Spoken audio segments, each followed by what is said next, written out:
ஒரு சிறிய கிராமத்தில் ஒரு முதியவர் வாழ்ந்து வந்தார். அவருக்கு உறவுகள் என்று யாரும் இல்லை.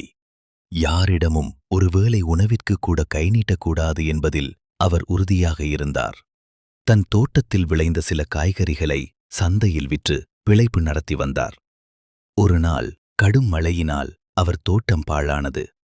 அன்று விற்பதற்கு அவரிடம் எதுவுமே இல்லை. முருகா, என் உழைப்புக்கு வழியில்லாமல் செய்துவிட்டாயே, நான் யாரிடம் போய் கையேந்துவேன் என்று மனமுடைந்து அழுதார். அப்போது ஒரு இளைஞன் அவர் வீட்டு வாசலில் வந்து நின்றான். ஐயா, எனக்கு பசிக்கிறது, ஏதேனும் உணவு கிடைக்குமா என்று கேட்டான். தன்னிடம் எதுவுமே இல்லாத நிலையிலும் அந்த முதியவர் தன்னிடம் இருந்த ஒரு சிறிய குவளை பழைய கஞ்சியை அந்த இளைஞனுக்கு தந்தார். அந்த இளைஞன் அதைச் சிரித்துக்கொண்டே குடித்துவிட்டு, ஐயா, உங்கள் உழைப்பின் ருசி இதில் இருக்கிறது. கவலைப்படாதீர்கள், உங்கள் தோட்டத்தில் அந்த வேப்ப மரத்திற்கு அடியில் பாருங்கள்.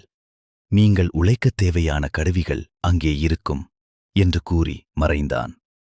முதியவர் ஓடி பார்த்தபோது அங்கே பளபளக்கும் புதிய விவசாய கருவிகளும் சிறந்த விதைகளும் இருந்தன. அந்த இளைஞன் வேறு யாருமல்ல, உழைப்பை நேசிக்கும் அந்த முருகப்பெருமானே. இக்கதையின் நீதி: யாரிடமும் கையேந்தக்கூடாது என்ற உன் வைராக்கியம் இருக்கிறதே, அதுதான் முருகனுக்கு பிடித்த மிகப்பெரிய பூஜை. நீ உழைக்கத் தயாராக இருந்தால் உனக்கு தேவையான வழியை அவன் காட்டிக்கொண்டே இருப்பான். கலங்காதே, உன் உழைப்பு வீண் போகாது.